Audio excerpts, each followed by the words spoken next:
Attention. Welcome to the Different Spectrums podcast. We dive into the wild world of mental health discussions. Get ready for profound talks, a sprinkle of humor and sarcasm, and a touch of colorful language. Just a quick heads up, our show reflects our individual opinions, which may not align with the standpoint of the podcast, our featured guests, or any related corporate entities. Our mission? To illuminate through laughter and satire because everyone needs a good chuckle. Chill out and don't stress over the small stuff. Legal troubles? No, thank you. Cancel culture? Please spare us. We'd rather keep this space lawsuit free. So buckle up, have a good time, and join us as we navigate the vibrant realm of mental health on the Different Spectrums podcast.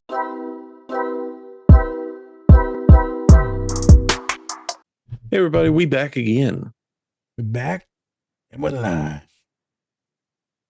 I'm Spencer, your co-host, and of course we have our licensed clinical therapist, Nas. Hey, Dr. Nas, what's up? There you go. Also, don't forget to remember, don't take us too seriously. Or do. That's completely up to you. And don't forget to wrap those likes for us. We'd really appreciate it. Yes. There you go. Go ahead, Nas. So today we are going to do a little bit different. I got one of the homies, one of the OGs coming back. We met in 2007 at science camp. Yes. Science camp for poor black and brown people. I'm just going to be real. Like, I don't know what it was called. It was called something, but like, it was pretty much the poor kids. I think there's a couple white kids in there too, though. I think there's a couple white kids, but it was black as hell in there. It was pretty black. Mm-hmm. And where are we at? Was that Western Michigan that way, or were we in Detroit? Western Michigan. We were at Western Michigan. Okay, we were at Western Michigan, and I think most of you were going to Western afterwards. Yes. I think I was the select few that was going to university in Detroit at Wayne State, so I was one of the few kids. Can't remember why they placed me there, but they did. So we're talking to Stephanie today. Good friend, one of the homies, one of the followers, and like day one original listeners. Like I always see day it's one, baby. Day one. Like whenever I look at the thing, Spence, it's always California number 1, Indiana, Minnesota are like number 2 or 3, and it's like Fort Wayne. And I know it's Stephanie. Like I know we're getting all the streams from Stephanie. And everyone she tells to listen, because I know you told me you tell a lot of people to listen. So much appreciated for your support over the last 3 years.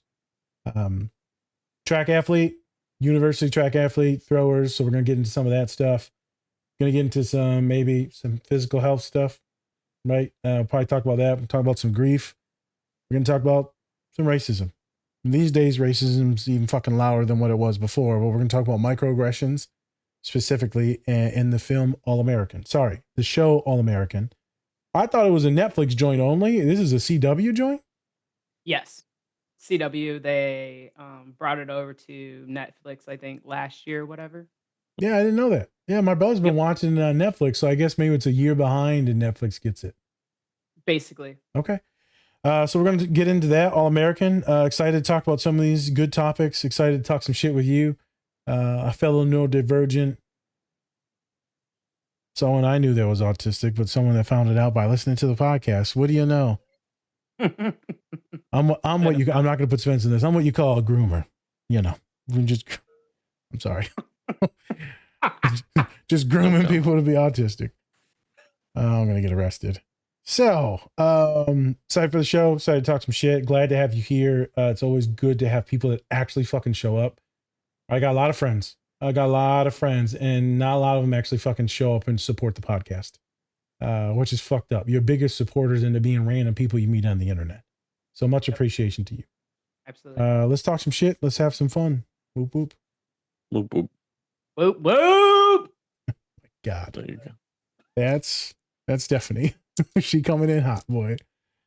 This is Hadley, Layla, and up top, Lucy, JJ, and Asher. Hey, what's up, Spence? Hey. Hey. I think you and Asher play the same position. What's up, man? Oh, receiver, huh? Yeah, broke the school record for receptions last season. Me too. So how are you liking Beverly so far? It's okay, I guess. I know it probably feels like lost footage of rich kids from Instagram, but it's not so bad once you give it a chance. I'm sure it'll grow on me. Hey, so lay it on me. Crips or Bloods? Excuse me? I'm dying to check out a Crip walk for real. I've only seen one on YouTube. Yo, he's just joking, man. Ignore him. Asher, you wouldn't know a Crip walks the bitch in the damn white ass. Nah, they sound like a joke to me, bro. Don't be so sensitive. Sensitive.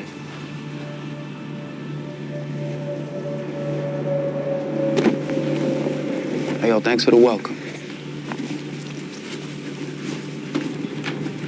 Asher. What? I was making conversation. No, you were being an ass. Hey, I'm sorry about Asher. I know how he can come off, but he's really not that bad once you get to know him. Is that right?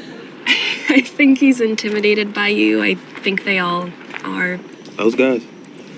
With all their Yeezys and man jewelry? They got it made. Me, I had to catch 3 buses to get here today. And I've been wearing my cousin Ray's hand-me-down since I was born.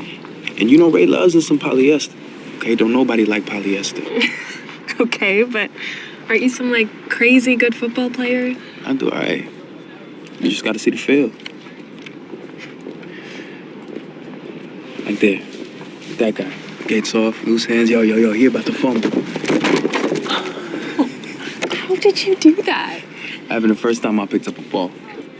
You know, it's just a twitch of the fingers, a look, a tick. So do me. I mean, read me or whatever it is. You like a defensive back. A defensive back? Gee, thanks. I just mean you're confident, smart. You like attention. You like to call the plays. And that's not the most interesting thing about you. I saw it the minute you crossed the yard. You're lonely. Defensive backs, they like to play on an island. Always by themselves. I was kind of hoping for a superpower, but not even close, huh? I ain't always right, so. I should get to class. But, I'm glad you came to Beverly. And me too. All right, good to see you. Back to work. All right, so how'd it go? Pretty good. Yeah, Doc cleared me for physical therapy. Low impact stuff, swimming. So I guess I'll be using your pool a whole lot. Right. What else? He don't think I'm ready to play ball yet, though. Huh. But I figured since he cleared me for PT, I could just play through the soreness, right? Nah, I don't know about that. Come on, coach. Look, I can just run my routes and stay sharp. What? What's the rush? What's the rush? You just finish all your physical therapy. Once they clear you to play again, you got your starting spot waiting here for you. And what do I tell the college coaches on my recruiting trips? You ain't got to worry about that. Let's just get your body right. I'll reach out to the schools. Why you got to worry about them? I thought they was calling about me. They were, but you know, the shooting happened, so. They backed off? Look, for now, let's just get you healthy. All right, then we can show them you're the same player you were last season.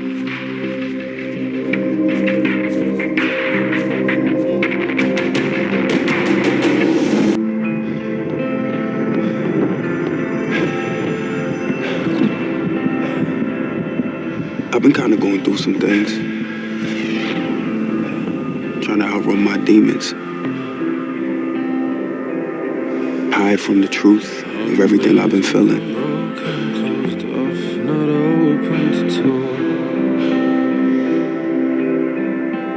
I'm tired and I'm wasted. I know you hate this right now. But the day always comes when you have to face it. But I'm empty inside, lots of room for my problems to hide. No matter how ugly it gets.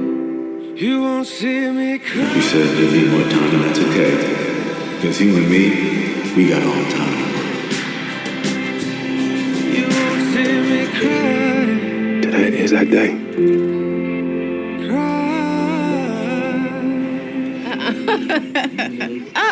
Will you slow down? Stop acting like you starving. Oh, damn. It's not my fault. They didn't feed me on the plane this morning. It's only an hour flight from Oakland to L.A. What are you talking about? Good morning. Good morning. Good morning. So, Dylan, who's this artist you excited to see? Jamal Campbell. He drew this comic called Naomi. Y'all driving over to Melrose to see him? Yep. Spencer's taking me. It's a art gallery inside a sneaker store. It's gonna be sick. Whoa, hey. Doing, man? Hey, settle down. It was an accident. I'm sure it's fine. Wouldn't have happened if he wasn't over there tweaking. Yo, you the one tweaking about this stupid phone. I'm sure Coach Baker's voicemail is fine. Hey. I need you to mind your business, man. I need you to get over yourself. What you say to me? Whoa. Relax, you guys. Spencer, sit down. Spencer, enough. Your mom asked you to sit down. Hey, this family business, homie. Mind yours. Oh, hell no. This has gone too far. Spencer, look at me. I have been patient with you while I let you deal with your grief on your own, but you in here acting like you done lost your damn mind. This ain't got nothing to do with my grief, man. Be quiet. I have reached out to Dr. Spears about you seeing him when you're ready, but you know what? Forget that. You're gonna see him today. I don't need to see nobody, especially not no damn therapist. This is not up for discussion, Spencer. As long as you're under my roof, you are going to therapy. Then maybe I don't need to be under your roof no more.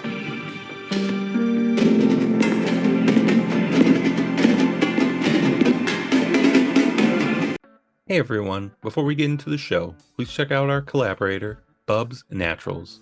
They sell a variety of health and wellness products, including collagen peptides, MCT oil powder, coffee, apple cider vinegar gummies, and other amazing products. Go to bubsnaturals.com and use our code DSP20 to get 20% off your entire order. And with that, let's get into the show. All right, and we're back again. We're back and live. Just as live as racism. Actually, it was never gone. They just hella back. It's full throttle. I don't know. I'm getting lost in the metaphor, but this shit is terrible these days. But whatever. We about to get into it. Steph, why the hell are you watching this podcast? Why what made you actually like I'm gonna support the homie? Like, what made you do that? We not that close. I don't even really like you. Well, dang.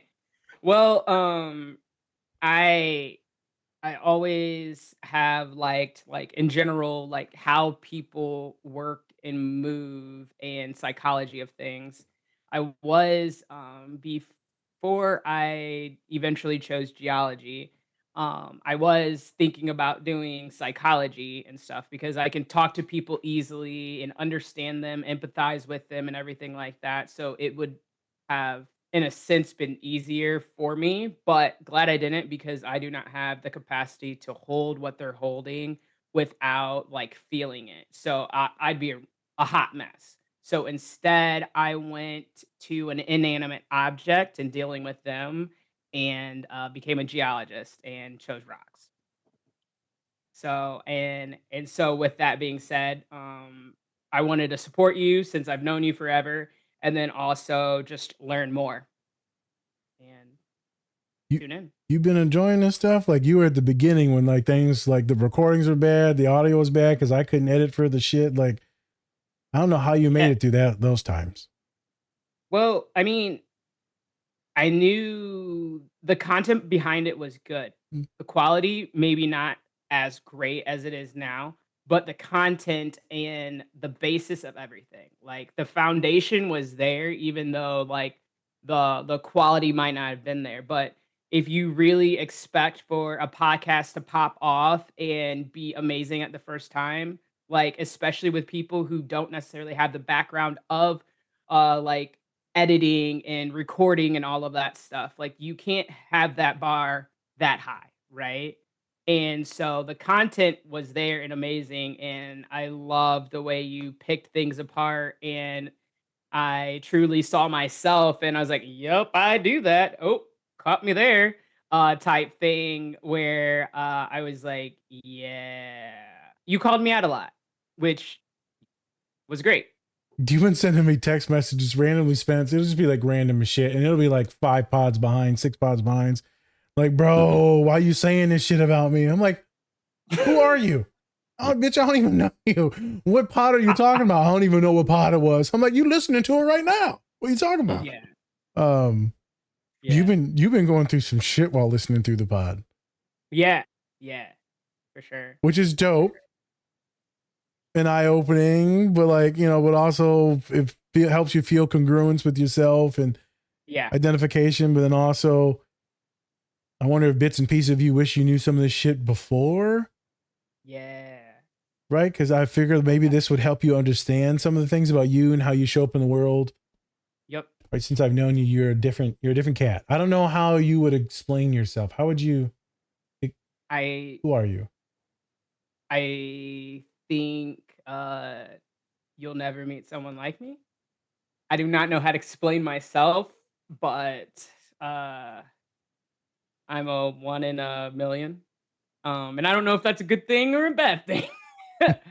But I realized how blunt I am, and that can be good and that can be bad, but I I'm truthful, and I've learned how to cater things so it's not as harsh, but I'm just gonna be real with anybody and everybody that I meet because I feel like they deserve the true Stephanie Mitchell.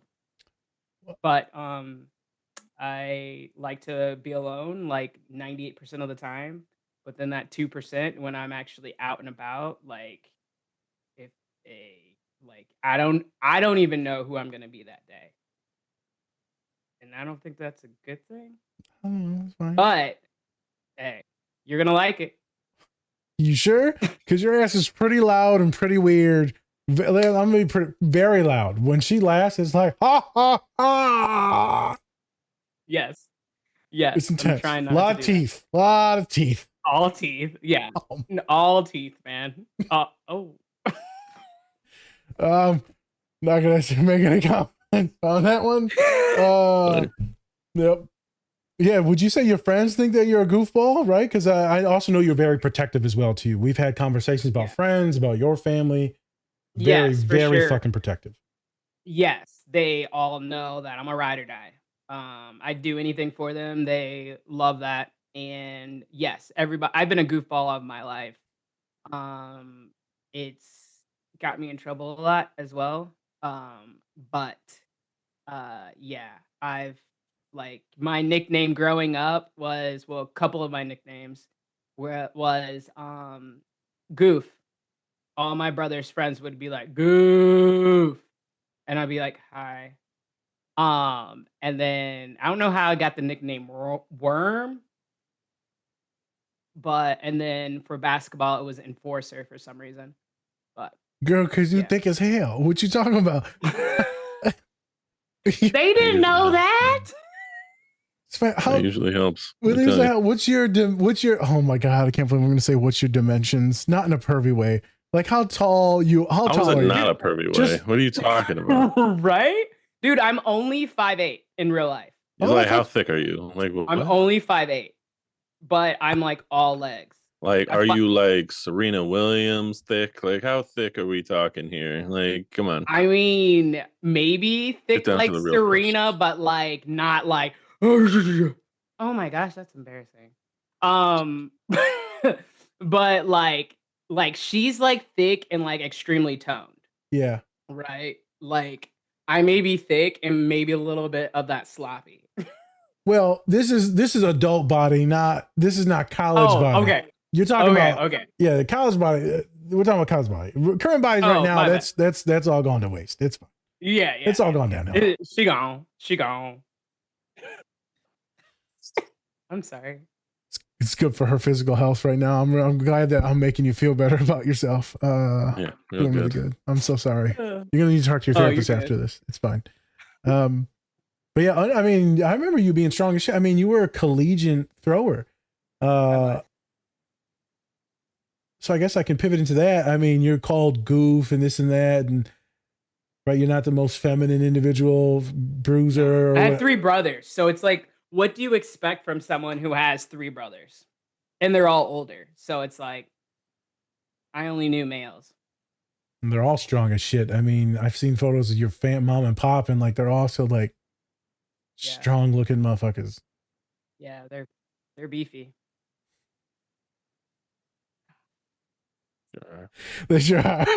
They sure are. The whole family just thick as hell, boy. Just a thick family all around. My glasses are fogging up. Just thinking about the thickness. It's a different thing. That's fine. Yeah. Yeah. Chocolate. Oh my Damn, God. he's thick. What? Yeah, he got the I shoulders. ain't talking about his backside either. My God. How Well, gay was Nas in high school? well, yeah. In college, I don't feel like I came off that gay, even as I do the fucking gay. hand. I don't think it was there. I feel like I was pretty straight back then. I mean, You can be honest. You can be honest. Go ahead. It's a safe space. How did I come off? Sexuality wise, or just personality wise? Because I'm a Did very you come off different as human. like a friend? Like when you first met him. Here's a better question. Here, like when you first met him, did he come off as like, oh wow, I can't wait to be friends with him, or was it just like, wow, that's a cool dude, or was it just like, damn, that dude's gay? It wasn't the third. Like he's always been like we just clicked for some reason. And we just literally laughed the whole summer. Or I think it was like 1 month or 2 months. I don't know. But it was like, for some reason, our parents signed us up for this. And it was like a month or whatever before we actually started college. So it's like, why would you take us away from our old friends when we're, you know what I mean? So, and like we literally I went to all the classes, but it literally was from like 8 a.m. like a normal college type day. It was literally all day. We're going to chemistry, like math, all the things, and like learning. And that's actually like I went to, I think, my first geology class or something and learned about that during that STEM program. And that's when I was like, oh, you can make big money there. I haven't done that yet, but it introduced me to geology and that you can, play in soil, in dirt, and get paid. So I don't know if you know this, Steph. I was definitely flirting with you. I was definitely putting, me being mean and bullying with you was me trying to rizz you up. I was trying to, After actually, I noticed that like when I started the first, because you don't know how to flirt at all. No, I'm just me. Yes. I was trying to get the goods. Elementary Like, oh, school, you're just but- so silly. Yeah. Yeah. You're just so silly. I had no idea. Yeah. Yeah. I had Yeah, no no idea game until at all. this podcast. I was like, it clicked. I was like, oh, that was him flirting. Yes. He does that elementary stuff. Yes. I had no idea. Yes. Yeah. I was like, look at this strong black woman. I want her to beat my ass and hold me. I just thought you were being funny. She's like, oh, look at this poor disabled boy. Oh, my I'll be Lanta. friends with you. Oh my Little Timmy. gosh. Oh, that was so funny. Definitely Yeah, flirting. I'm man enough to admit right now. I was definitely flirting. Yeah. that's funny. I That's know. funny. Just Yeah. pull on her hair and just like, I like you. And you're like, oh, Jesus Christ, dude. We're in college. Dude, Fuck. like, oh, geez. Yeah. Because there was one time where, Oh, please tell us. like, I don't know. I think that one girl, her name was Gabby. She was really, really short. Like, The chick that looked like Raven from That's So Raven. Yeah. Yeah, her, it's yeah. That's So Raven. Yeah. Yep. So and then Michael, y'all were like we were all fighting each other, and like we were trying to get away, and then you'd like hold us down, and we were like gasping for air. I was like, and oh man, I shouldn't have done that. And it was like so funny, and because there was nothing for us to do though. Nothing. While we were at that camp. There was no one on We campus. could go to the rec No. or go to school Yep. class, and like, yeah. Yeah, we would be And then running, chasing, teasing. Yeah. Right, I'd be bear hugging the shit out of people because like I thought I was strong going to play college football. Yeah, yeah. You're right. I didn't go to all the classes because me and Mike. You didn't. I missed a lot. Like they was gonna kick me out of it, Spence. Like fucking black and brown science camp. They're like, this kid's fucking stupid. And they went and like in our room, like this old Indian man went up in our room and was like, where the fuck are you? Like, what are you doing? He's like, do this one more time and you're kicked out. Mike just looks at me. He's like, you get me in trouble, man. Like, man, what am I? You could have woke your ass up. Yeah. Yup. I just couldn't wake up, and I still can't wake up in the morning. It's tough. And we would just spend all day just chilling, vibing. And we would be not doing nothing crazy. We walked to Wendy's. Like me and Mike made friends just fucking walking and eating. Yeah. That's all what happened in undergrad too when I was at Western. That's all we did was eat. Well, we both got fat. A little fatter. I got fatter. Yeah. Mike was getting thick too, though. He was drinking and all that stuff, but then his dad stuff was. and what was you gonna say? It was fine. So it was a wild time. So definitely thought I was straight. Definitely. Yeah. But you definitely were like, this kid's disabled. He's interesting. He's interesting as a friend. As a friend. Yeah. As a But friend. I mean, I'm weird. So it's like I know I am. It's fine. This is the first guest that we've had where I've actually like hit it on. Like all the other guests, I usually hit on them in the moment. Doesn't matter what male or female. But it's you already passed done it it on. before, so I don't have to do it now, right? I don't have to do it now. And it hasn't changed in that time, so that's good. It's the same That's thing. good. Yeah, it's the same thing. Yeah. It's like, yeah, I'm weird, right? You're It's like, pretty yeah. bad. It's pretty bad.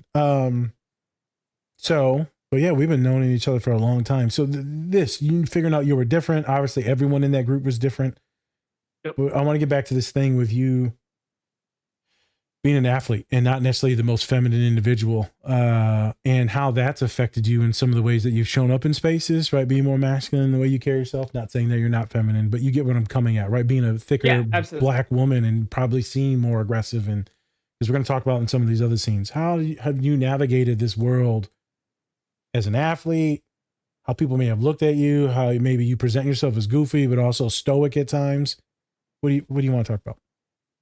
Yeah, so I mean, I guess I don't know, I've just been me and accepted the fact that I'm not as feminine or anything like that, but I'm like the most loving person you could ever meet and would do anything for anyone. So if someone gives me a chance to be in their lives, be their friends, one, they're lucky because I'm selected.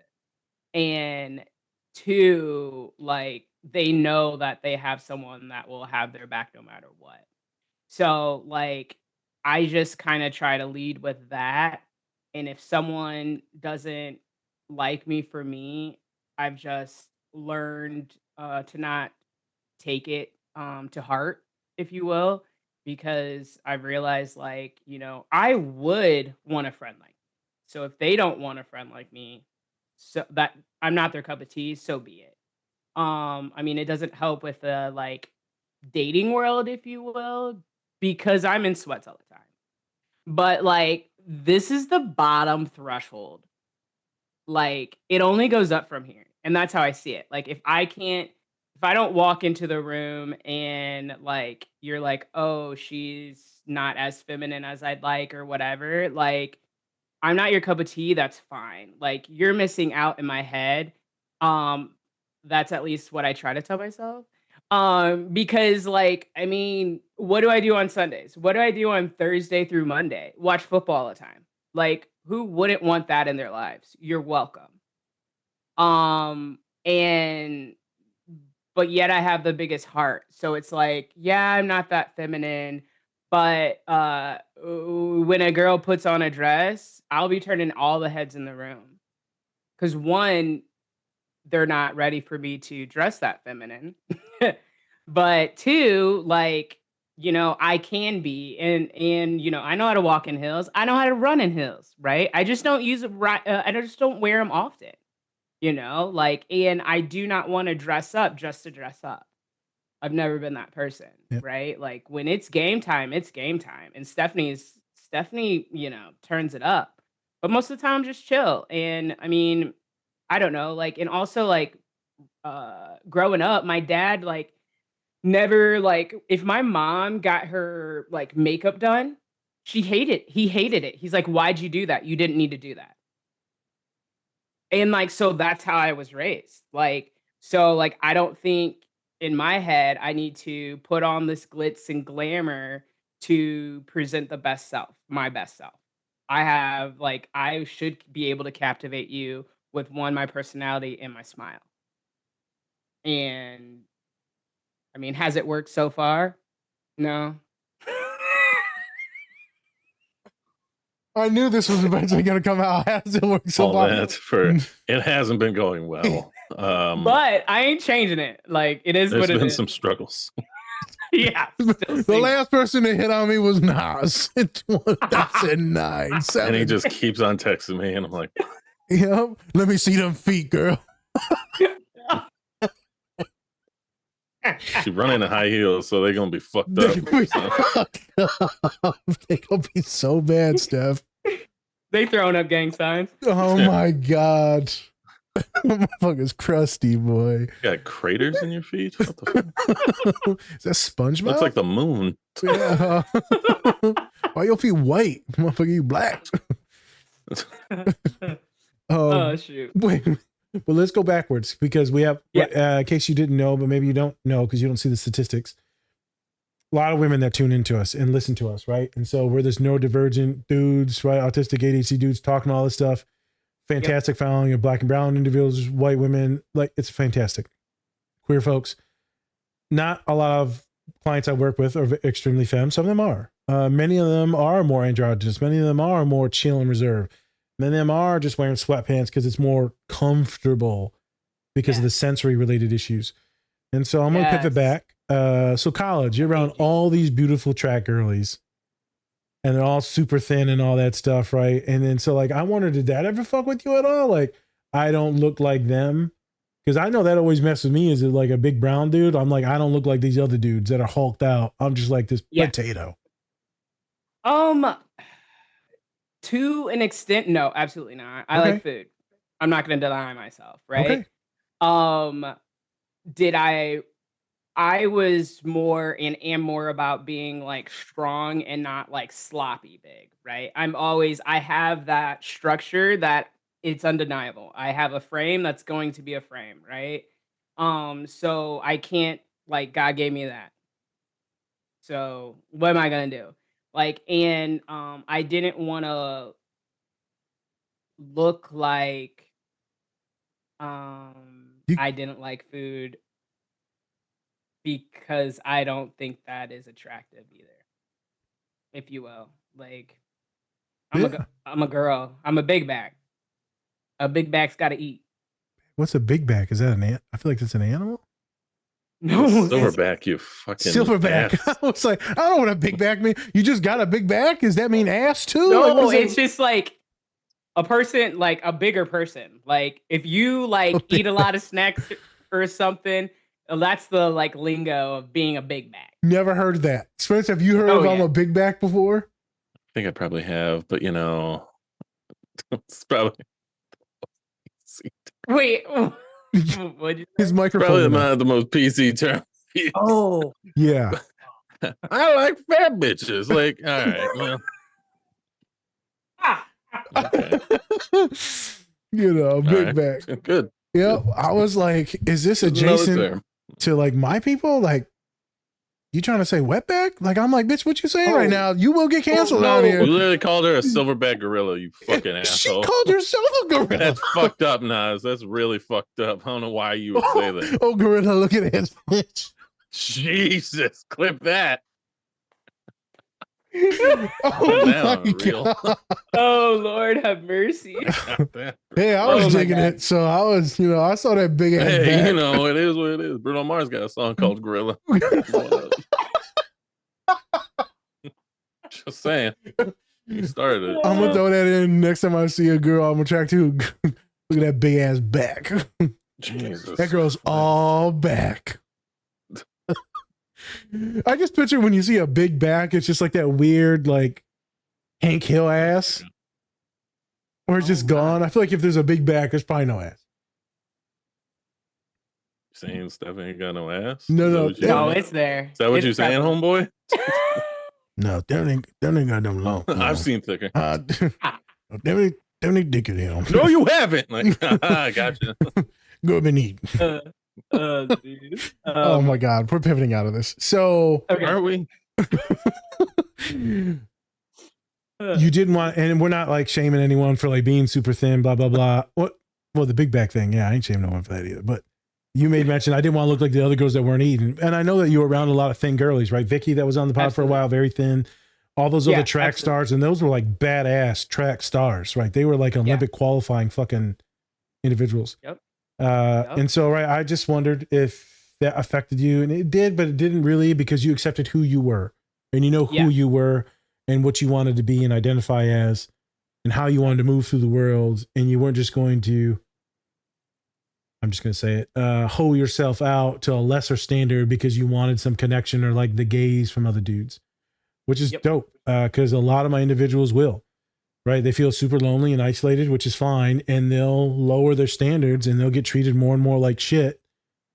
And like that's a trade-off in which they're willing to do because they don't feel like their worth is good enough to accept better. Now I'm talking about high school kids I work with, college. I'm talking about 40-year-old, 50-year-old black women like doing their shit. And they're like, I deserve this. I'm like, no. Yeah. No. You do not deserve. Going from one relationship to another because their identity is within their relationship. It's not within themselves at all. Correct. And so so they might get out of relationship and not take that time to refigure out like, who am I as an individual? And instead they fall into another relationship that might also be toxic, but that's all they know. Me and Spencer talked about this. Yeah, and plus, like, possibly that's all they've been shown from their parents as well, Like, so it's just what they're used to and what they're okay settling with. Cyclical, yeah. Yup. So you've been watching the pod and you said you've been learning about yourself. And so when was it that you identified a point? We're going to get into some of your education stuff too. But when did you realize you're like, listen to this pod and like, holy shit, I actually feel like I'm like autistic as fuck after listening to Nas. And the second question is obviously I never told you I'm autistic. So I assume you figured that out by listening to the pod. Yeah. So. Yeah. It was right away. Maybe, Jeez, was it the first episode we did? What was the first few episodes? It was like Moon Knight. It had to be within like the first 3 episodes or something, seeing those snippets and seeing how people in those shows or movies interacted. And I was just like, I've done that a lot. Or, like I just related a lot to those people or like I catch myself doing this or saying this or maybe not then pivoting myself because you shouldn't be doing that or thinking that way or whatever I realized that sometimes I have to like hype myself up to be around people, especially if it's not around my people. And then seeing that kind of shown in your podcast and then realizing that I don't know what shows, mind you, what episodes, excuse me, like how like you really said that like sometimes you can be around your people, your select people for long for long periods of time and you're not depleting yourself. But if you're around people who aren't your people, you just become on E really quickly and then I need a recharge day. I need a couple of days off from being around people. And I was like, dang, if that ain't me, I don't know what is. And it all clicked. And then realizing I just put 2 and 2 together, seeing the podcast and seeing how you interact. I was like, I knew he was off, and well, not off, but like, I knew he was gay in private. I knew he was a little different. And then I realized, like, then it hit me too. I was like, oh, we're the same different. You know what I mean? Like, I'm like, that's literally me. And a huge reason why we connected so well and so like flawlessly was because we are the same. And yeah.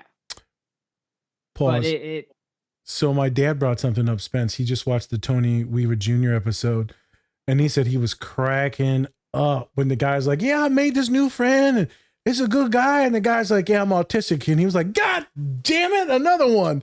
I was like, "Yeah, Tony, you're autistic. Like all your friends are autistic." Big surprise. The guy with the big ass manga collection is autistic. Wild. Big surprise. Big surprise. My dad was like, I was shocked. Shocked. My dad was like, so he's like legit autistic. And I was like, what does that mean? He's like, he's like really autistic. I was like, Dad, explain. He's like, what the fuck hat is he wearing? It's got like demon horns on it. And I'm like, yeah, it's anime. It's only one of the top children's writers in America right now, like hella rich, but autism's working right now. Autism sells. It does. Remember that, kids. Yeah. Autism sells. It sells. Except if you're in the government. Yeah. Oh God. Keep eating that Tylenol. Well, I saw one of the memes. I may have sent it to Spence. I was like, got a 2-year-old is kicking my ass, right? And I'm laughing at shit at this Discovery Center. And all the Tylenol memes were coming out, Spence. And it goes, this shit caught me hell off guard. It's like, Mom, did you take Tylenol when you were pregnant with me? Mother goes, no. Are you sure? Mother goes, well, only when I had really bad hangovers. Oh. During pregnancy. No, it's like, holy shit. What? I was just really drunk. I ain't gonna lie. That sounds like my mama. I'm like, girl, it wasn't the Tylenol. It was the alcohol. Back that trauma. Here we go. Yeah, well, it's a different day. Bro, so actually, we're going to take a quick pause. Spence, if you don't mind. The shit that they're saying about the Tylenol is completely bogus, completely bullshit. Their meta-analysis, if you look at, there's about 50 studies out there on acetaminophen and how it can affect ADHD, intellectual disabilities, or autism, right? There's no causation in 45 of those articles. In 5 of them, there is some correlation in those articles. The new study that came out, which they're referencing, shows about 2,000 people in the population in that study sample. The biggest one out of Australia, Spence, was 2.5 fucking million people in which there was no correlation or causation. So people are like, Nas, you need to read the science. You know how many people I had to block the last few weeks? Like me and Spencer are already talking about some other stuff, but I don't want to mention because I don't want to get into trouble about it, even though this is our pods. Yeah. I don't want to get into certain people. The Tylenol thing is fucking wild, brother. And I got dudes like literally like, I'm fucking anti-vaccine because it causes autism. Like this is what they're saying in my DMs, friends I used to live with. I'm like, you're gone.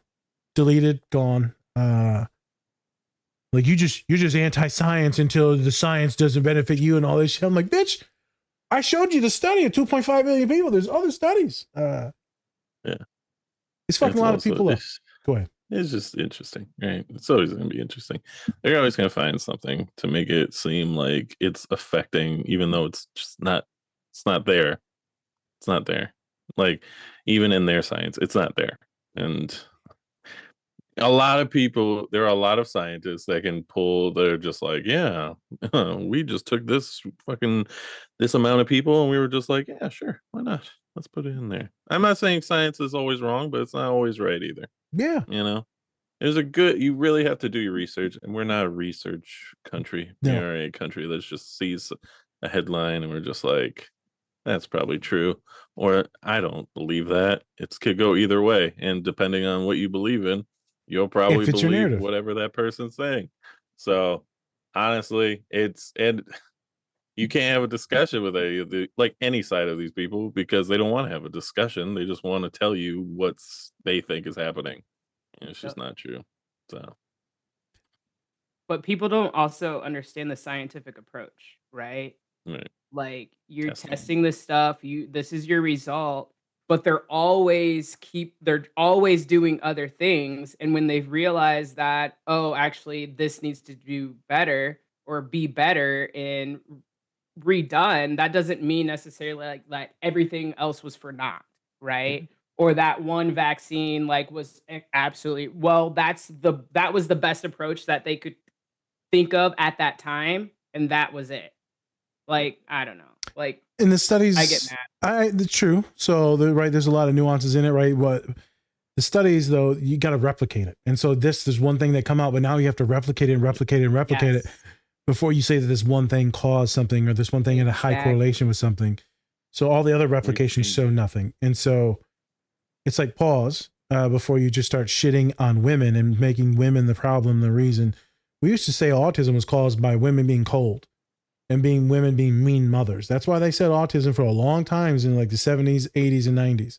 That's how I got it.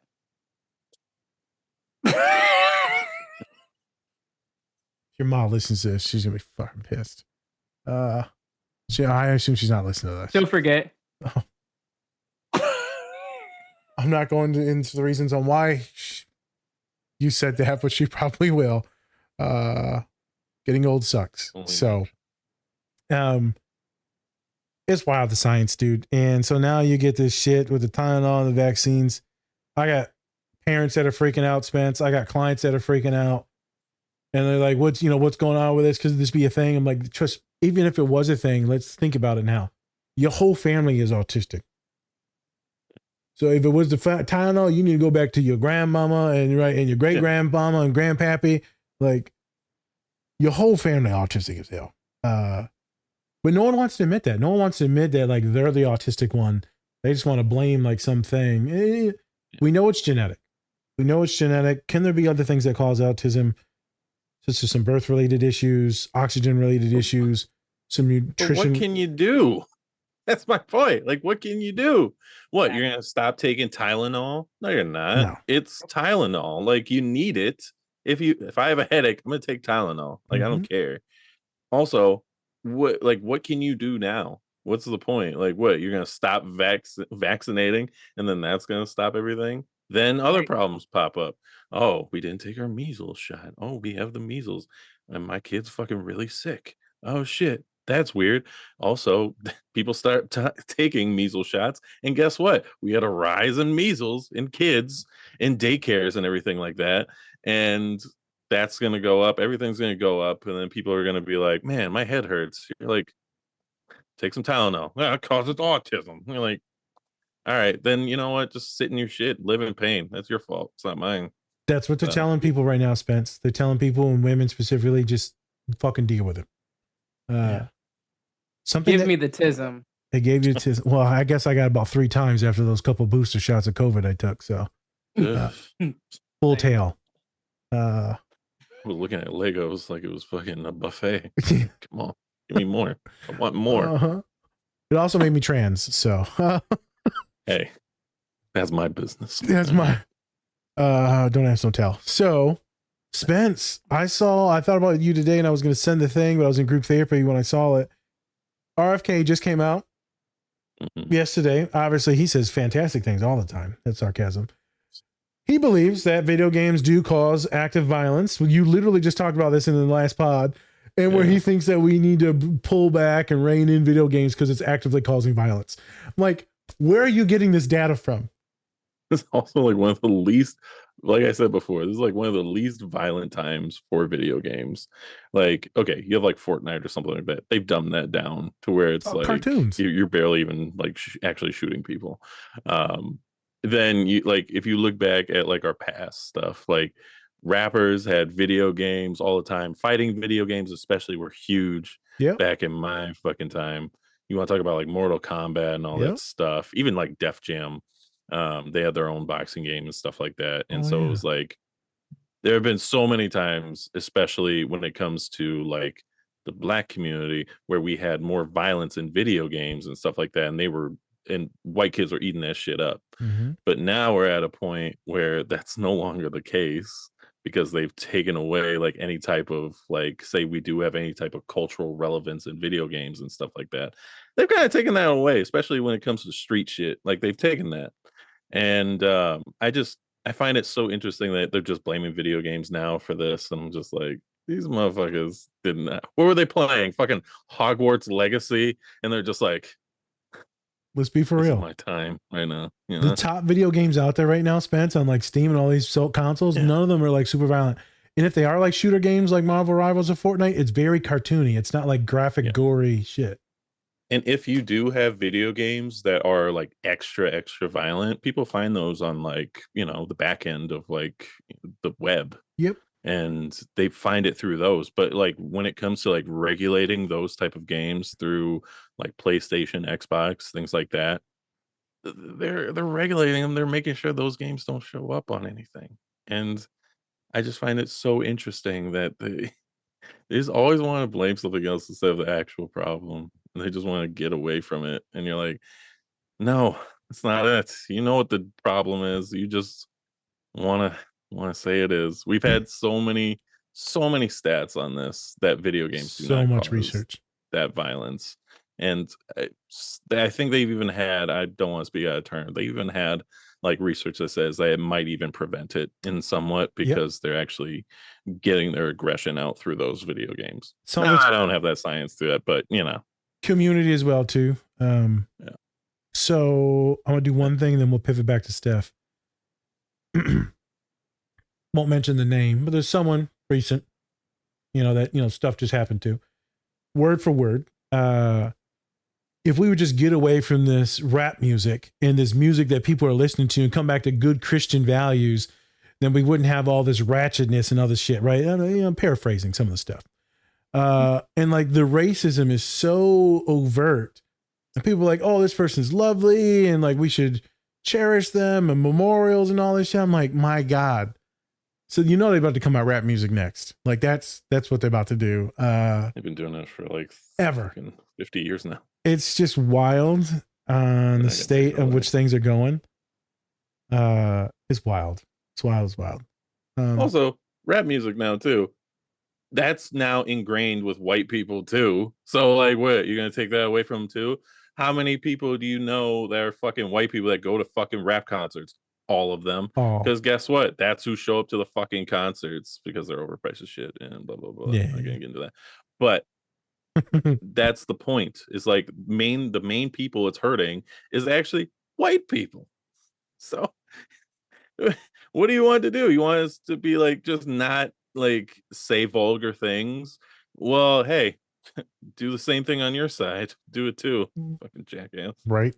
No, they want it to be all, Christian music, good wholesome music. That's what folks just want. Real fun to listen to. Mm-hmm. I low-key love it. Well, don't get it. Some of that shit's okay. Like my dad was crying to some Jesus stuff the other day. Not bad. I love talking to Jesus too. Yeah, Stephanie, you ain't trying to be listening to no gospel music when you bumping and grinding though. So you're they gonna take that away too. Well, I don't be bumping and grinding no more. Oh, okay. So there ain't no clubs here. I ain't talking about that type of club. I'm talking about, Oh. Oh. As homeboy would say, and oh my God, what's the day after on Friday? Pop, pop, pop, pop. Pops. Pops. What was his name? I don't remember. Isn't it Pops? Rest in Or peace. no? I know he passed away. Yeah, that's my his boy. actual name.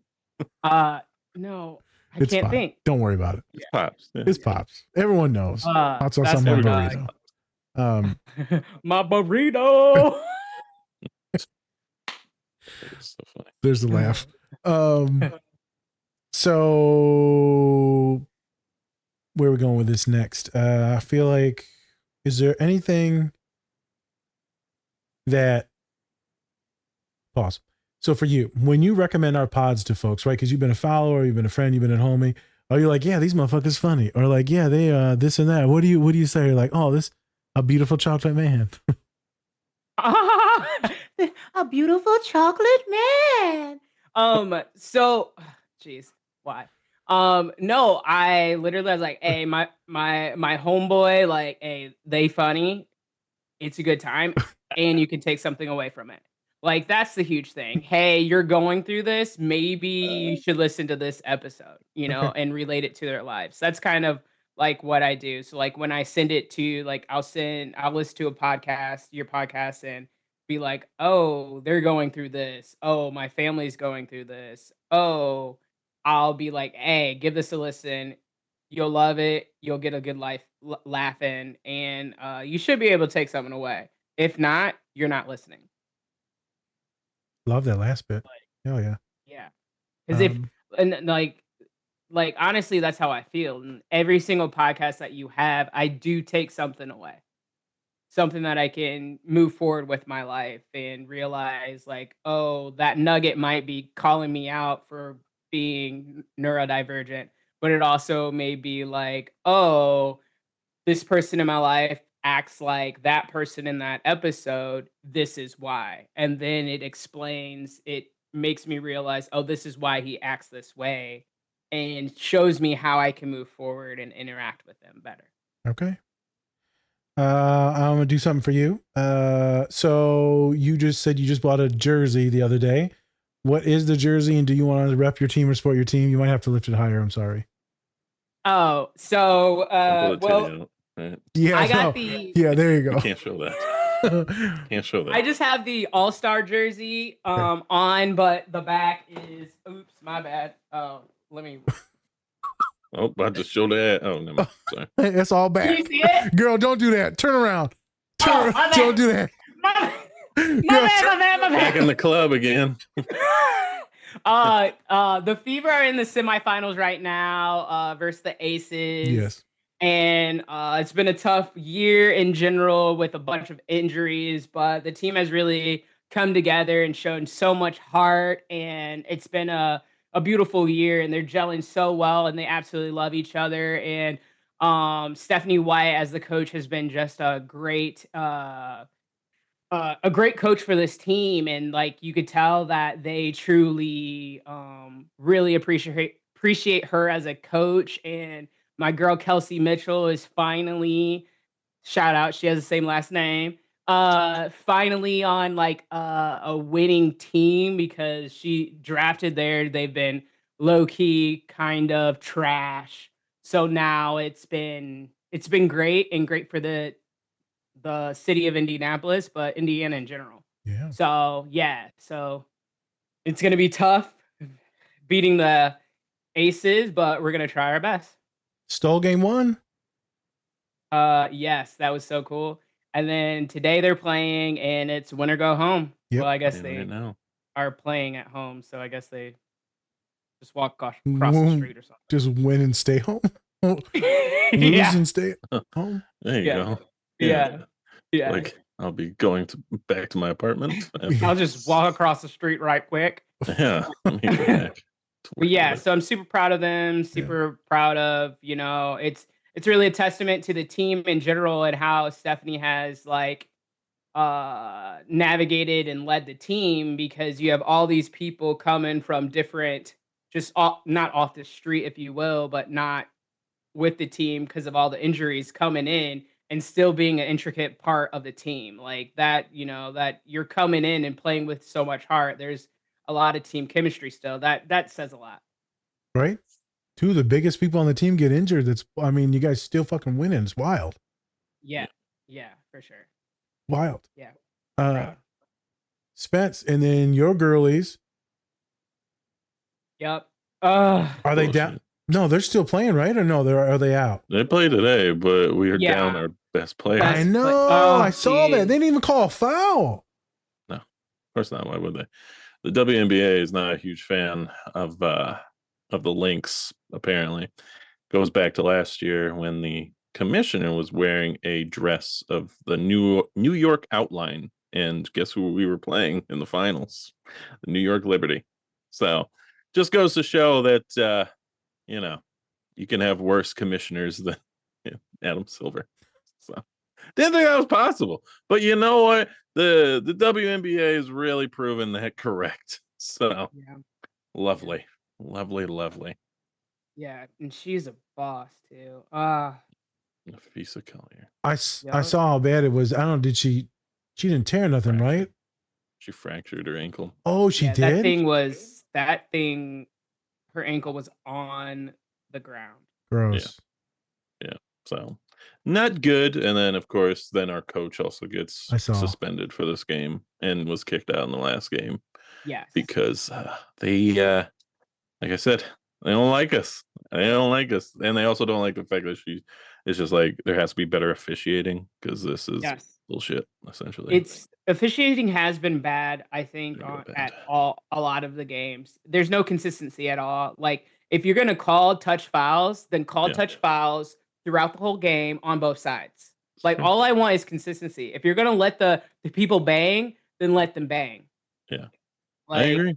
I don't agree. know. That's what makes me mad is that like some people can like get fouled like no other, no call, and then on the other end, boop. Yeah. Well, especially when it's like we have an MVP candidate and they still don't call any of that. And I'm just like, oh, okay. Let's see how it is. I see. Man, I it's see. sad. You have favorites. Yes. Yep. I figured you guys were gonna win it all, right? Because like y'all were fucking killing teams. Yeah, but like in that was like one of our problems last year though in the finals was like we were like they literally would like beat the shit out of us like the whole game and then we would just be like this and then they would call a foul. Yeah. Yeah. So they for some reason they just don't like giving us any calls as well as they give the other team all the calls. But you know, when you're a small market team, that's how it goes. Mhm. So We'll see. Yeah. yeah. I hope something gets done because I know that Stephanie White, the Fever coach, also got fined and everything for calling out the refs. I was actually at the game on Friday in Indy, and I realized this is why you stay home. And you can't go to the bar or anything to watch games because I'm way too into it. And then I have the same last name as Kelsey Mitchell. So when she got fouled hard, I thought my sister went down or whatever. And so I was like, You too autistic for that shit. You way too autistic for this. I got way too into it. Like, sister. And I like let everybody know around me, don't worry, I ain't coming to the next game. So I won't be here. Yeah, it won't be. They suspended me too, bitch. Girl, you're too damn strong to be talking that much shit and yelling. Oh, I was. Oh my god. I'm sure you're rowdy. They gave me a towel. Oh, my friend. I went with one of my best friends from like elementary school, and they gave us a towel. So, you know, I had that towel. I put it in my pocket. And there was one time I was so proud of these girls, and I like couldn't get out the towel. That thing was up in that ass, boy. That ass ate that towel. No, my friend goes, "What'd you do? Put it in your butt?" Like it was. I don't know why I couldn't get that towel up, but it was the funniest thing ever. Geez. It happens. Who doesn't get a towel stuck in their ass? It happens. I mean, hey. Could be worse. Every Tuesday. Could be worse. Oh my gosh. Okay. Yeah. WNBA sucks. Won't change until the commissioner does. Same with the NBA, but you know, that's a whole different thing too. Oh, you gotta do. Let's pivot to the pod. Okay. We got this first scene here where he's kind of being introduced to this new school, new vibe, right? It's the first episode of All American. And right, he sits down, obviously black male. There's a couple other black folks there, right? Brown folks. And you got all these white dudes, white women, right? And then they just start singing stuff. And I can't tell, I don't know, you probably know, you can't tell if they're trying to be funny or are they actually trying to be racist, but be funny, or they're actually trying to be very hurtful. Yep. So it's one of those three. I'm not sure what it is, how stupid they are. They act like, you know, oh yeah, I was just making a joke. And then he said, don't be sensitive. Yes. I was like, okay. So now when the black dude gets angry, now he's being like aggressive, or what are we doing right here? So why'd you bring that scene to us? How did you relate to that? How have you navigated those things? You can tell us what was going on in that scene, but I'm gonna just kind of let you vibe for a second, and then me and Spence will ask questions. Yeah. So I wanted to show that scene because you know, I went to a predominantly basically white school my whole life. Like I'm in the suburbs in Indiana. Like it's just where I'm from, whatever. So I've always been hit with that microaggression type stuff, and have had to, because I've only been like the one or two minority around, I've always had to basically let it go, right? And not make a big scene, not cause anything or anything like that, because I know if I get heated in that moment, I'm the one that's going to be in trouble, right? And it'll become a big deal, but I would be the one that's called out. And it just it just reminded me of that whole situation and how like you don't know exactly like when he first came in, he's just being introduced to these people, right? So no one knows them. But if you caught it, since that girl in the front was kind of like flirting with him or hey, you know, like the guy who came at him sideways got offended and got jealous, right? So in my opinion, it was a dig. He knew what he was doing, right? But then since he actually reacted, that's when he stepped back and was like and reversed it and act like, oh, you're being like a big deal, like trying to flip it, right? But what he actually said was absolutely trash and shouldn't have been said, right? And I feel like that's been happening on and off my whole life. And then the other two black people around there, they're just like looking at each other like, who do I help in that situation? This is awkward. I know these people. Maybe he doesn't mean it. Maybe he actually does because that was really rude. But how do I interact? Whose side do I go on? The guy who we literally just met, or the white dude that I've known all my life that I've been like hearing it from or whatever, or he knows not to say that stuff to me. But if we're around other black people, he'll throw out those microaggressions and then be like, "Oh, I'm not racist. I have a black friend." And my whole life, I've been that token black friend. And I absolutely hate that, especially with everything that's going on in this world, right? Racism is rampant and people are just becoming more proud to be a racist, right? It's not like more people are racist. It's they're expressing it more outwardly, not just in their homes, right? So I've heard people from high school tell other people that, oh, I do think this XYZ, but I'm not racist though, because I grew up with Stephanie. Jesus Christ. Oh, really? And when's the last time Stephanie has spoke to you? Have you asked how Stephanie felt about you?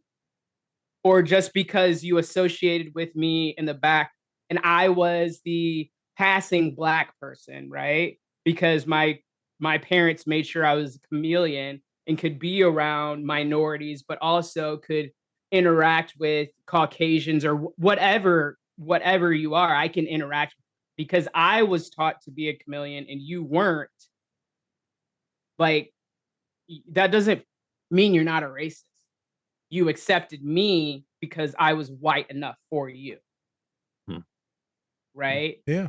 But and then on the other flip side is that eventually the black people go to the from that school, that white school, go to the black school, right? And then it's like almost like bring it on, like they're like, who are you? Because they are more like whitewashed, if you will, white accepting or however. And like you get that too. And I've gotten that when I was little. Like when I moved from being on like an all white AAU basketball team to then going to a basically prominent black basketball team, I then was too white for them and didn't fit in at first. Right. And everybody thought that I came from money because of where I go to school. And I was like, you haven't been inside the house. But outside. But like, so it does happen both ways, right? So, but it's just, I don't know. I hate being that token black person and that it still happens today. And especially like, I literally heard about someone throwing my name out there like literally last week and claiming they're not racist because of me. And I'm like, wild. Keep my name out your mouth. But it is what it is. And also like that first scene, the way he read her like a book on her personality and how she was alone, lonely, although she has that exterior as like a prominent like person and like friendly and like semi-powerful, right? A popular person, that deep inside she's so lonely. Like I used to always like, I love reading people and really figuring them out and just people watching. And like I can like off the bat really break down people within like first couple interactions. And so it really hit me on that I was like, dang, I do that too. But Are you the yeah. girly that's also lonely? Yeah, I can be. Yeah. I think so. I think so.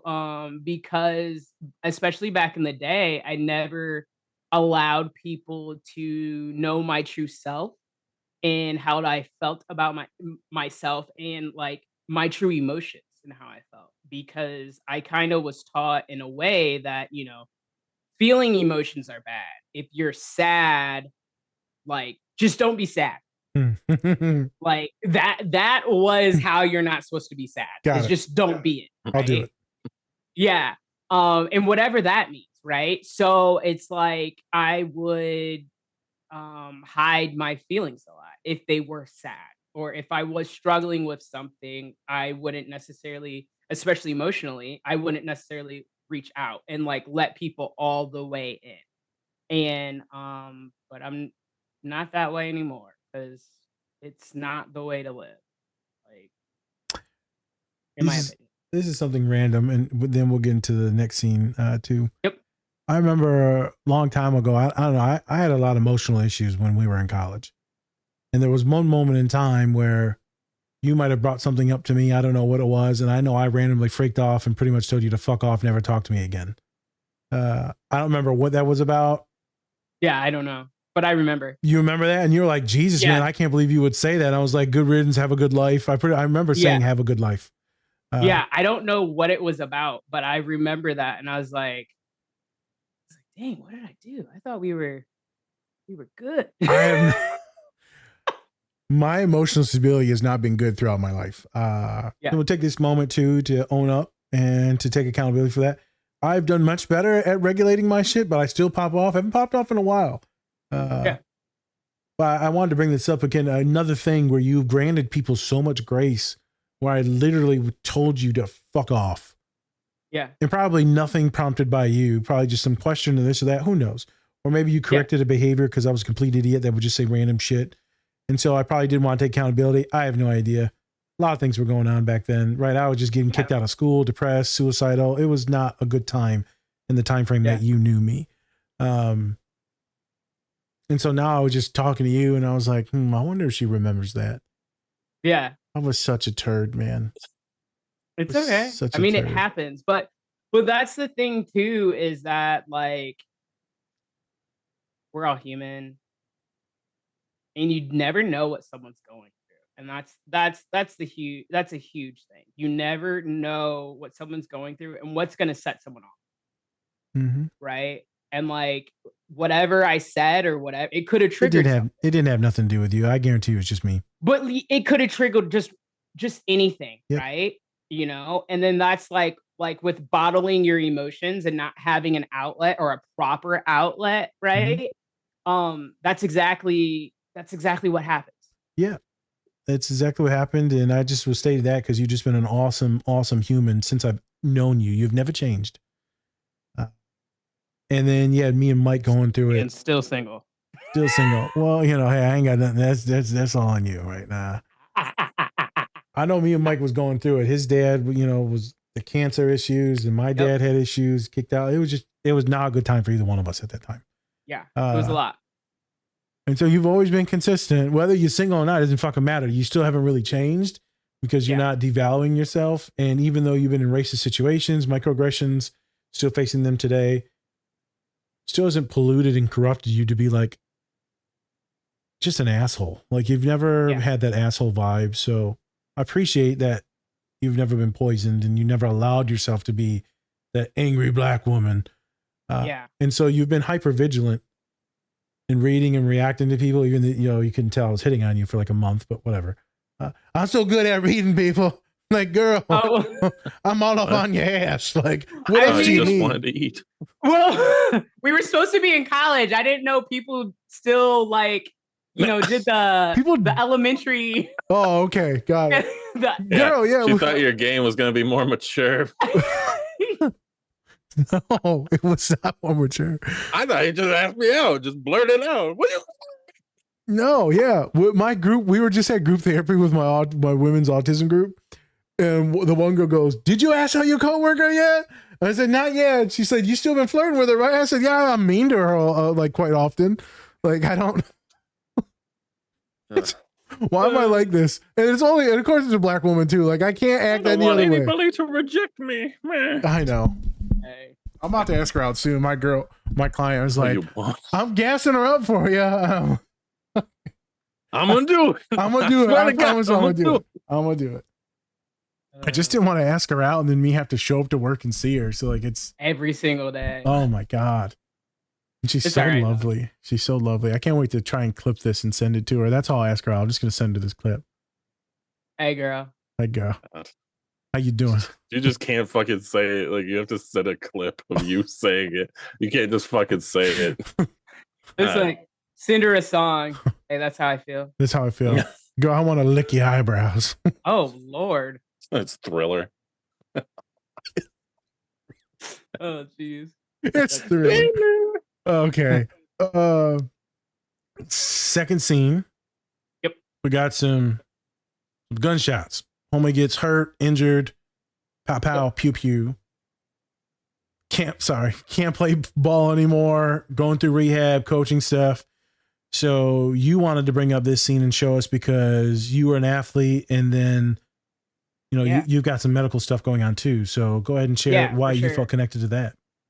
So I was an athlete, as we I think talked about earlier today. And in I believe 2019, I was officially diagnosed with multiple sclerosis. And it was definitely like a game changer for me. Because like even leading up to it, I knew like as we already found out earlier too, I'm a bigger girl in general. So but I'm extremely athletic. But I noticed that, when I'd go to the gym, I'd get tired more quickly, and like recovery was longer, and it like things weren't adding up, right? Like I physically wasn't who I should be or have been. So then I got diagnosed in 2019, and it was just kind of like a slap in the face. And being a geologist, I worked outside a lot, like maybe 10 months out of the year, just traveling from state to state to just projects, and working in 0-degree weather to 90 in the 90s, right? And 10-hour days outside. Like, so with MS comes, you're not able to regulate your body temperature. You're fatigued like all the time, which is like, it's like way more than tired. Your whole body is tired and telling you no. Although your mind is like, let's go, your body is like, no, you're not leaving this couch, right? And so I had myself an identity crisis. Like, can I still be a geologist? How do I move forward? Do I tell my coworkers and like the my employer that I have MS? Will they treat me differently? Will they remove me from the field? Will the people in the field, mind you, and of course they're all men, will they start treating me differently? Because they loved working with me, but like now, will I be a liability?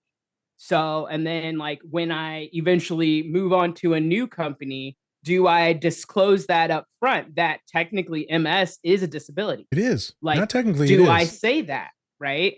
Like, will that hold me back from getting my next job? But I know that I can do this job and I can do it better than most people.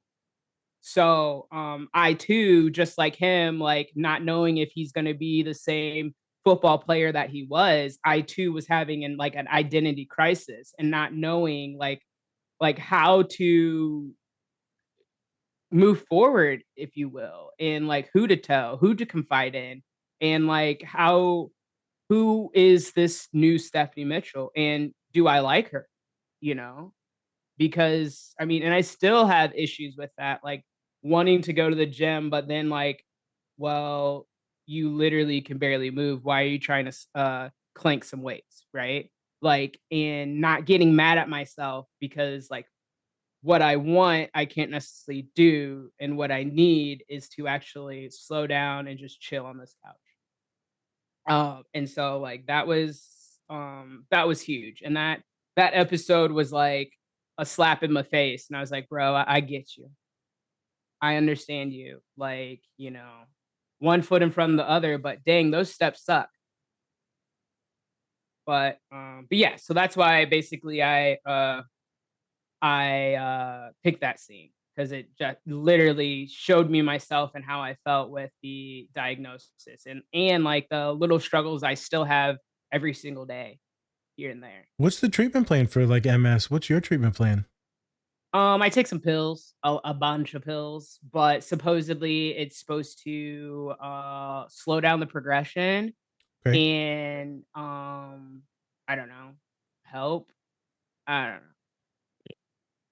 Yeah, it's very different. Everybody's very different when it comes to Yeah. MS. Okay. It's like everyone's like a snowflake to kind of Yes. go back. It's different for everybody. Can be very debilitating for some, and then it can take longer for others. It depends, you know. Yeah. Yeah. Yeah. Do you guys have anybody in your families that or people that you know that are affected at all? I most likely I probably have had some people in my life I've probably had it and just didn't say Yeah. anything. Yeah. That and also there was actually a great show called The West Wing, where actually the president had MS, but he was Okay. hiding it throughout the series. But and then it finally came out later on. But it was actually very educational when it came to just MS in general. Okay. When I watched it, because they actually talked a lot about it, and just about like just the struggles of people in general who have Yeah. MS. So Yeah. I should probably watch that. yeah, Thank you. it's a great show. Appreciate Great it. show. Martin Sheen. I know it's What a a good guy. show. Yeah, I've heard about it. Thank you. Steph, so I know when we've talked, you've battled some mental health related stuff. I know when you were America Samoa, I know when the MS stuff, I know you battled depression here and there. Yep. I don't know your full story. I know some of the stories about your family members that have some severe mental illness going on. I know that you've helped them navigate that. I know that you're a rock for a lot of people. And I know that's probably emotionally fucking draining. You've told me this.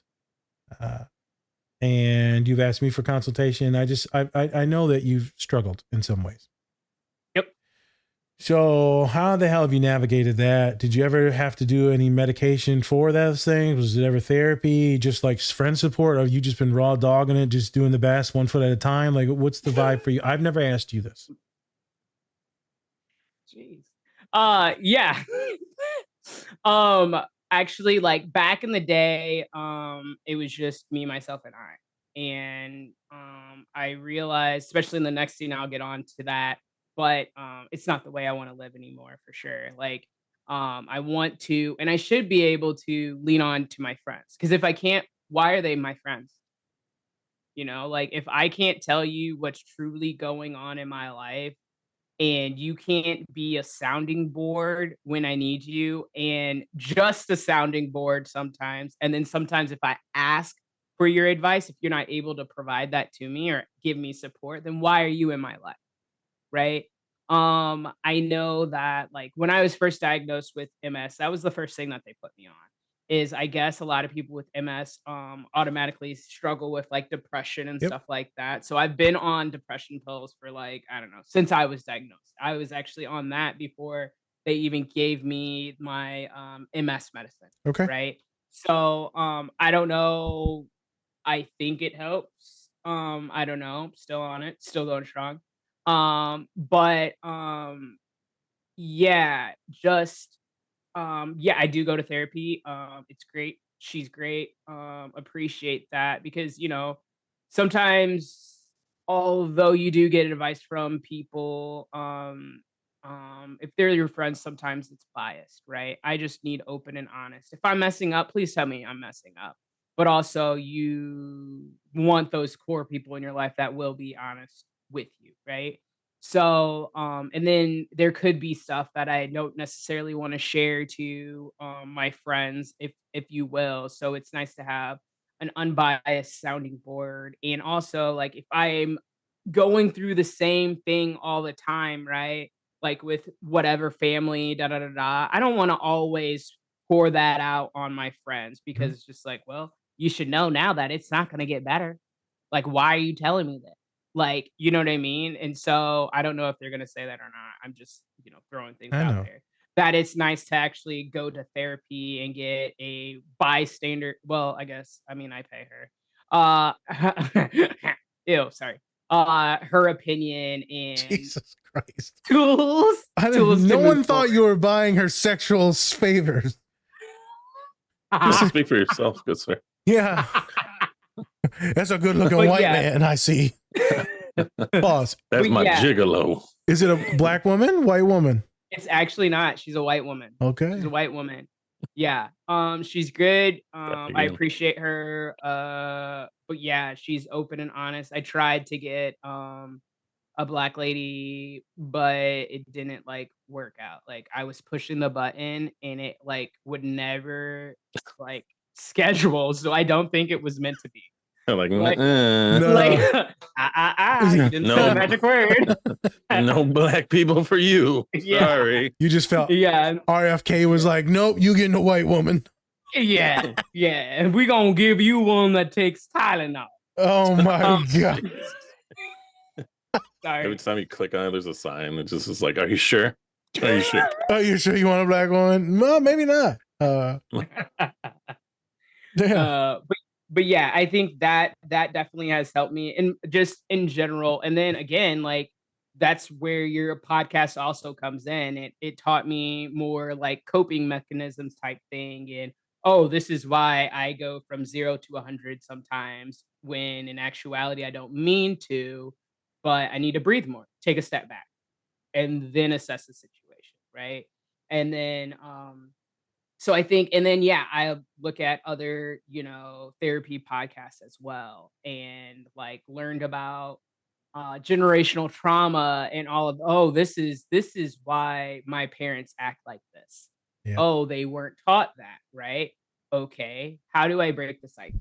Like, because they didn't teach me that either, but I know that I don't want to be that way anymore.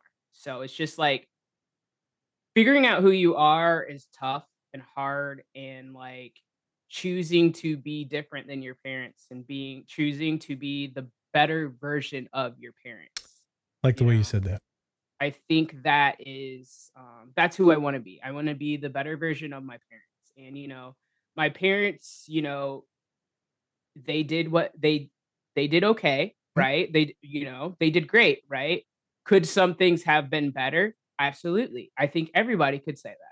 But also, like, they weren't taught certain things. So I can't expect them to do better in every category better than their parents when they weren't taught that. And then who said, like, how many people really are able to reflect and realize, truly be open and honest with themselves and be like, well, I messed up there. I suck in this. Like, okay, and tell yourself to do better, right?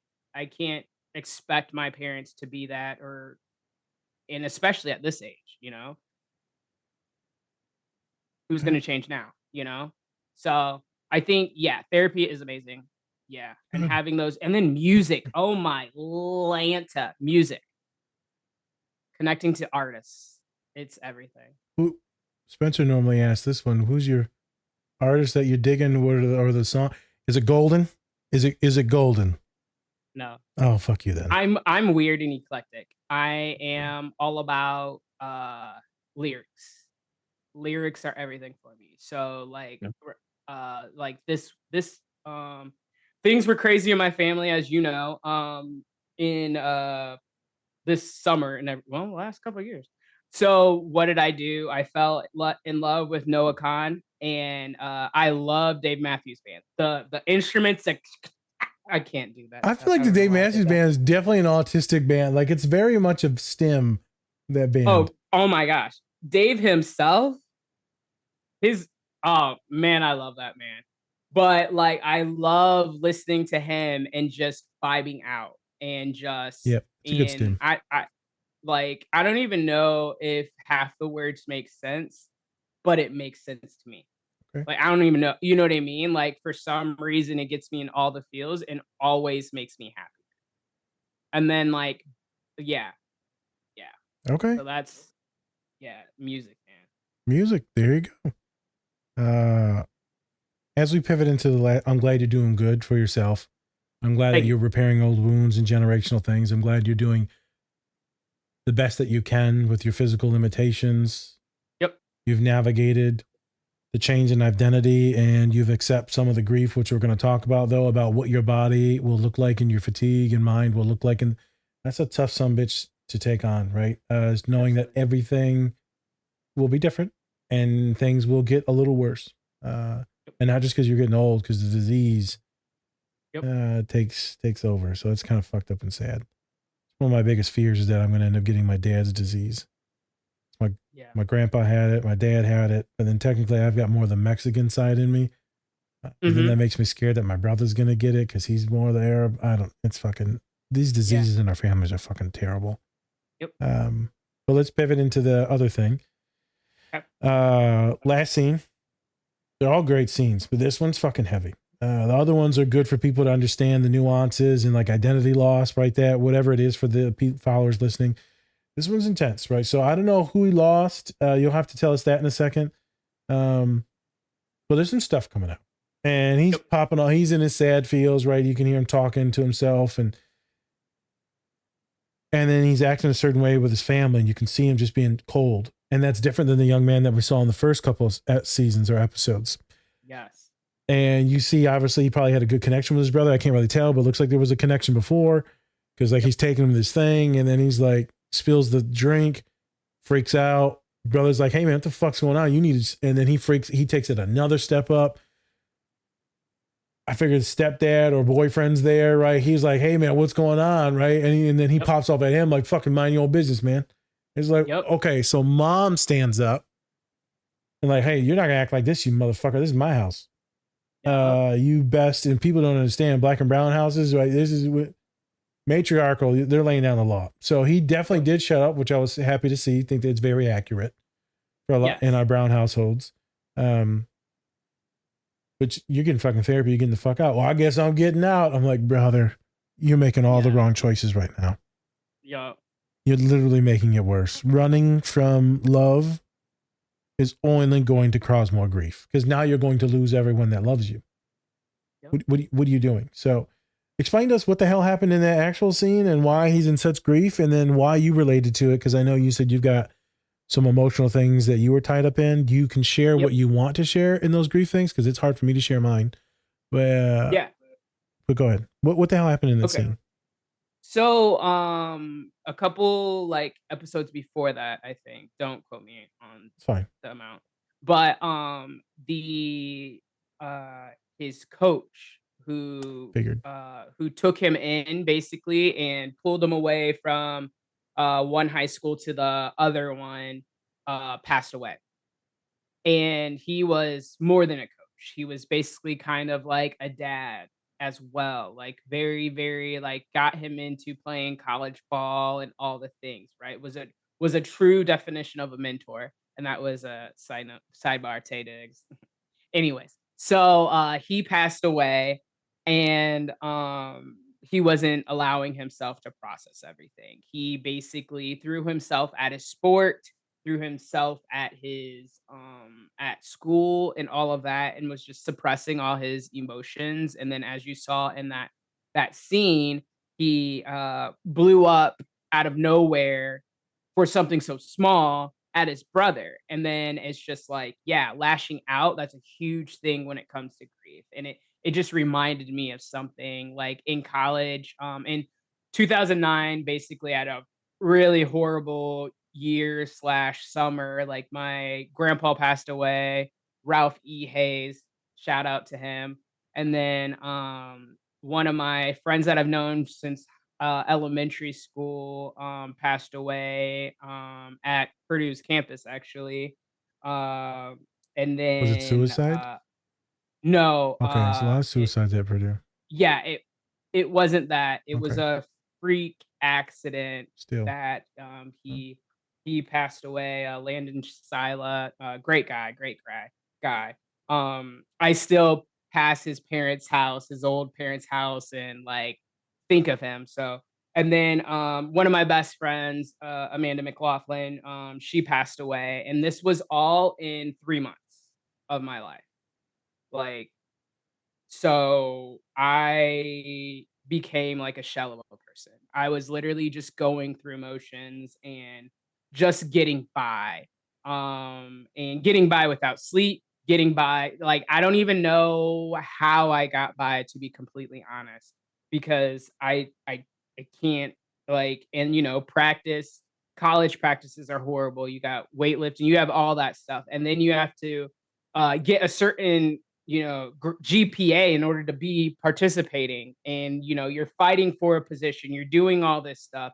Maybe you don't get along with your coach, maybe you do, all these different things, and maybe, and like you're not there necessarily mentally in your sport, in your school, and all this, but yet you're putting on a facade that I put on a facade that I was okay, right?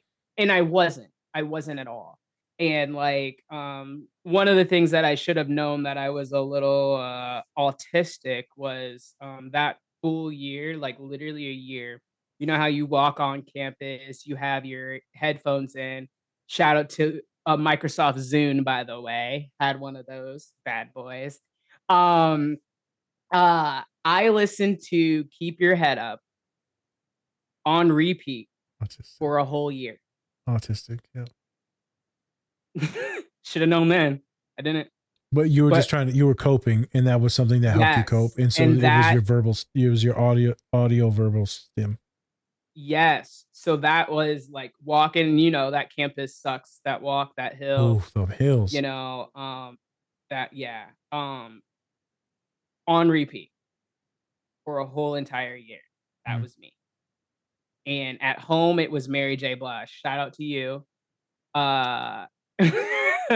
Like that, and then I should have known my whole family was autistic when I went to, obviously, my grandfather's funeral and everything. And my brother was in college as well. He went to Illinois, and we didn't see each other that much, right? Or talk that much, because we were both really busy. And we were listening to Mary J. Blige, going to the funeral and all that. And we would sing the songs, stop at the same moments, had our same inflections and all that stuff. But we've never heard that song together. How weird is that?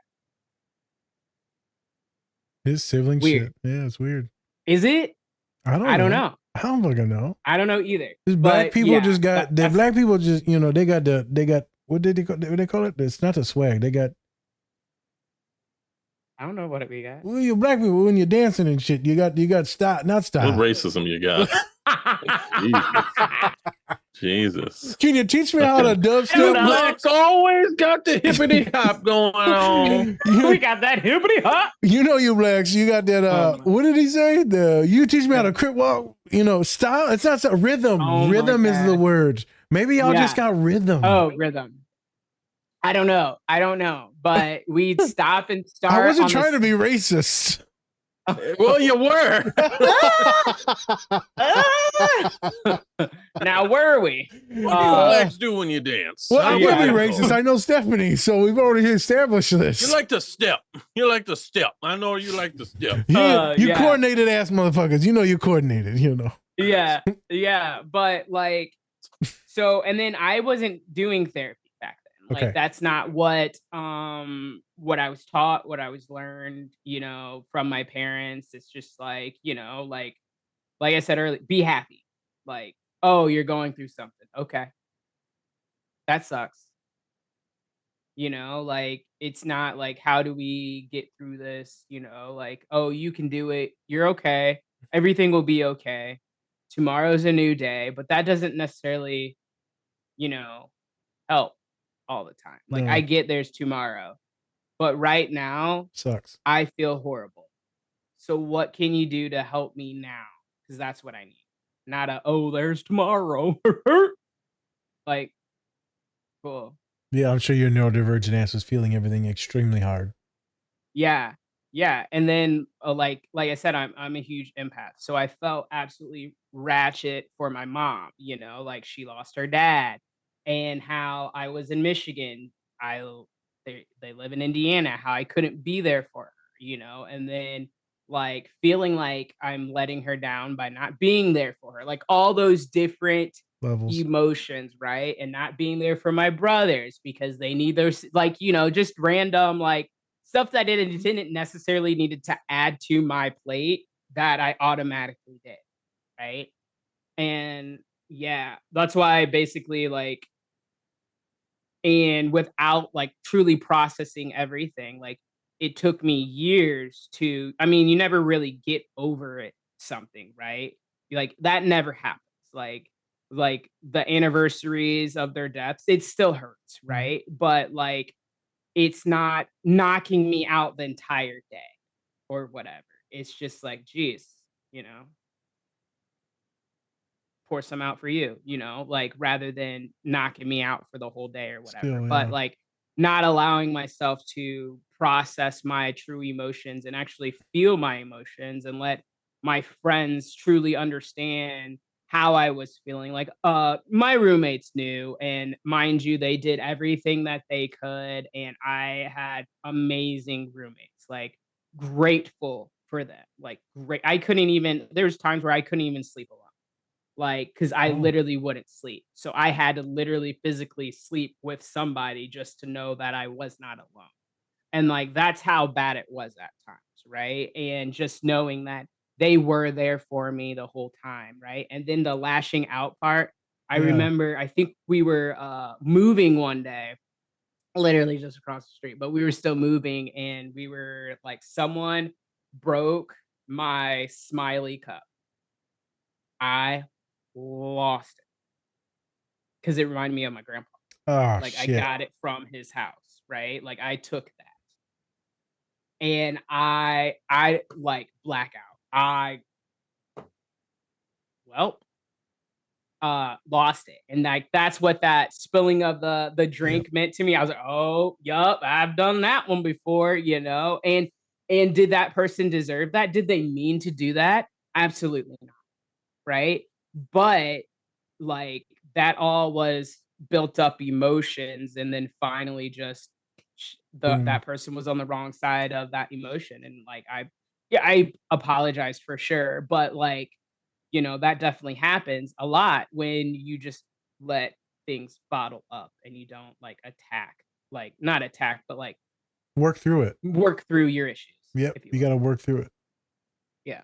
Yeah, it makes sense. So, I think he got yeah. extremely mad in the clip when he brought up the coach. He said something about your coach. Yes. And I figured that's why it was the death of the coach. And that's when he was like, oh, I'm going to kill you now.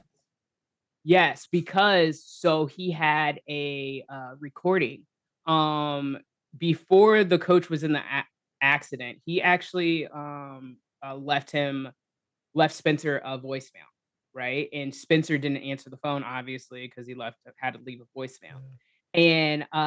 And so he never obviously got to respond back to the coach, because right after that the accident occurred and he died, right? And so he kept that voicemail and kept on listening to it over and over again. Yep. And so the fact that his brother brought that up was just like another trigger, right? Like, yeah. Yeah.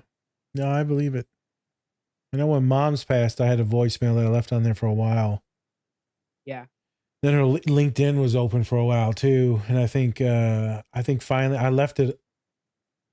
It was there. Right. And then I think maybe in 2022, I was like, I emailed LinkedIn. I was like, you guys got to deactivate this. Like you can do your investigation, but the person is no longer here. Yeah. Like, oh, we're so sorry. Could you tell us how you related to it? And then I had to send them the news that the death was actually, because I had to send them a link to the obituary. Yeah. They said, oh, we'll take care of it right away. So that was intense. And I actually felt bad about that. Yeah. because there was I like another know piece missing. exactly, and it's almost like it brought it up again. Like you're Yep. losing her all over Yeah, again. you're losing Like another bit. yeah, and then like I know like when my best friend Amanda passed away, it was just a weird night. I felt off, and one of my roommates, she's like, "We don't need to go out. Let's just watch One Tree Hill." And she knew that One Tree Hill was my stuff, so we, got that Den Pop, got that Jets Pizza. Stayed in and watched One Tree Hill. Had the best time of my night, but I felt weird, right?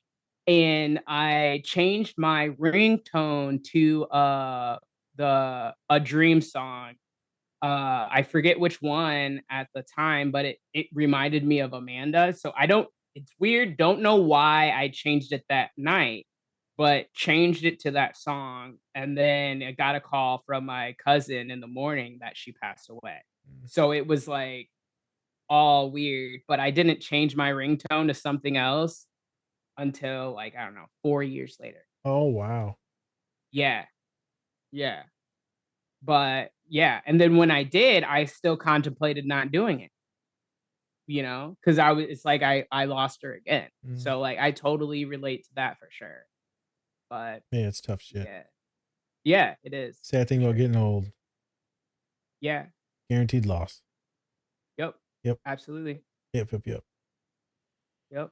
Well, this is fucking sad as shit to end on. Oh, sorry. How about Way to them bring Colts? it down, Stephanie. Yeah. How about them Colts? I don't know. Like, Oh, how about them Colts? They suck too. No, we're 3-0 yeah. For now. Are they playing today? Let's pivot this because like I'm in the weird feelings right now. I think they should be playing about right now. Okay, did the Lions win? Is that over yet or no? Yeah, they won. They did win? Hey, how about Yeah, the against the Lions? Browns, bruh. Thank God. Okay. So, Okay, the Colts. The a Colts win's game a just win. started. A win's a win. A win's a win. Appreciate you for coming on. Thank you for continuously supporting us.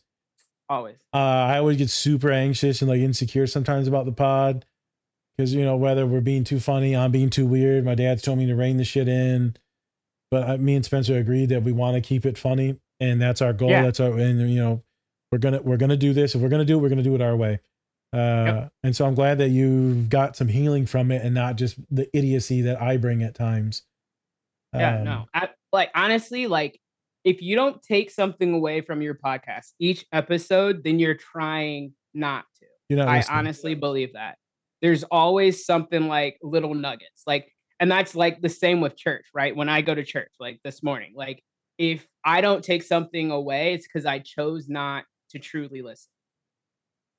And that's honestly how I feel. So like you guys keep doing you, like, because I wouldn't want it any other way. Appreciate you. Absolutely. Spence, we're going to have to clip that. Sorry. Our podcast is like church and God. We understand. Oh, no, we're not. No, we're clipping it. good. No, All right, ending we're not. there. And thank you so much, Stephanie, for coming on to the show. Really appreciate it. All right. With that, I'm Spencer. That's nice. Different Spectrum Podcast. All right, everyone. Much love. And remember, take care of yourselves. Or don't. Completely up to you. Peace. Peace.